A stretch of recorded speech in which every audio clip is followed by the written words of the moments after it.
রাঙ্গাবাগ প্রথম খণ্ডের বাগান ফেরিঘাট সংলগ্ন রাস্তার বেহাল দশা, চরম দুর্ভোগে শতাধিক পরিবার।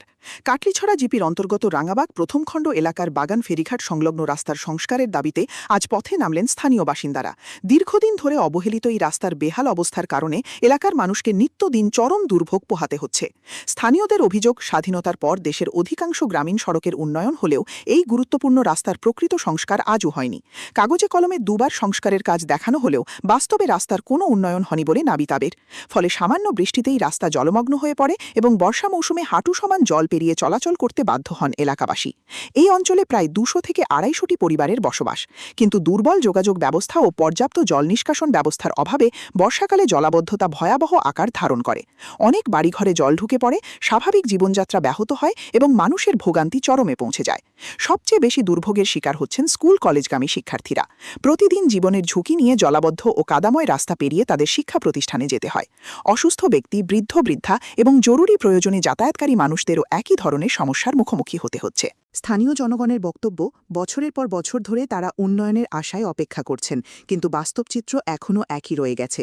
তাই এলাকার সর্বস্তরের মানুষ একত্রিত হয়ে বিধায়ক মিলন দাসের দৃষ্টি আকর্ষণ করেছেন এবং দ্রুত রাস্তার স্থায়ী সংস্কার ও কার্যকর জল নিষ্কাশন ব্যবস্থার দাবি জানিয়েছেন।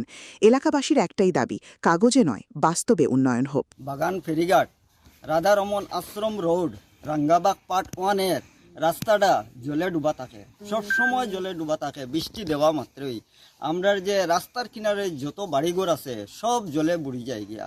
আমরা বহুত কষ্টে আছি। এই রাস্তার জন্য আমরা সরকারের কাছে চাইয়া যাতে রাস্তাটা আমরা বালা করে দেওয়ার লাগিয়া, এবং স্কুলের ছাত্র যারা আছে স্কুলও যাইতে পারে না, জলে তারার চপ্পল উপল ভিজে যায়, আঁটুর জল হয়ে যায় গিয়া, রাস্তার জল আটকে যায়। সাইডে একটা ড্রেনও নাই। ড্রেনে এই কারণে আমরা জলে খুব ভুক্তভোগী আছি। তার জন্য যে আমরা চাই আর এই রাস্তাটা বালা করার জন্য।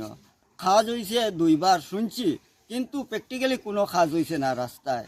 তার জন্য 2 গাড়ি 1 গাড়ি মাটি দিয়া রাস্তাটা তারা দিয়া শেষ করিয়া যায় গিয়া। আমরা তো জানি রাস্তার কাজ আইছে, রাস্তা ওইব, আমরা তো জারজারির কাজে ব্যস্ত, জারজারির কাজে যায় গিয়া, কিন্তু তারা আইয়া ও তুলা মাটি দিয়া এরপরে তারা যায় গিয়া। আমরা যাওয়ার পরে আমরা দেখি যাতে ওইব ওইব কইয়া কইয়া আমরা তারা তামাইয়া রাখে। আজকে অতদিন হইছে যে কোনো কাজ ওর না, আর আমরা কইলে কইব কাজর, কিন্তু কোনো কাজ ওখান হয়েছে না। তে আমরা চাই আর যাতে আমরা রাস্তাটা ঠিক করার লাগিয়া আর সাইডে দিয়ে একটা ড্রেন দেওয়ার লাগিয়া। যখন বৃষ্টি দেয়তে এখানে খাদা হয়ে যায়, আমরা খুব কষ্ট হয় স্কুলে যাইতে। আমরা 2 কিলোমিটার জায়গা হাঁটিয়া যাওয়া লাগে স্কুলও।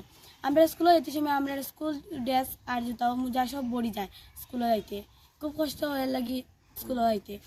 আমরা স্কুলে যাইতে অনেক কষ্ট হয়, এর লাগেও এসকেরাই কলেজের ভাই ঘুরিয়ে যেতে লাগে। স্কুলে যাইতে ড্রেস মানে খাদায় বড়ি যায়, একবারে স্যান্ডেল দিতে আবার খাদায় বড়ি যায়। তাহলে আমরা এদিকে তো বাচ্চা এটা ওরকম মানে বহুত কষ্ট করে লইয়া যায় রাস্তার দূরে অবস্থা লাগিয়া। খালি একটা না তো কতটা বেজান এদিকে বাচ্চা ওদিকে ঘুরিয়া যায়, কলেজে ঘুরিয়া যায় এই রাস্তার লাগিয়া। বড় কষ্ট করি আর আমরা।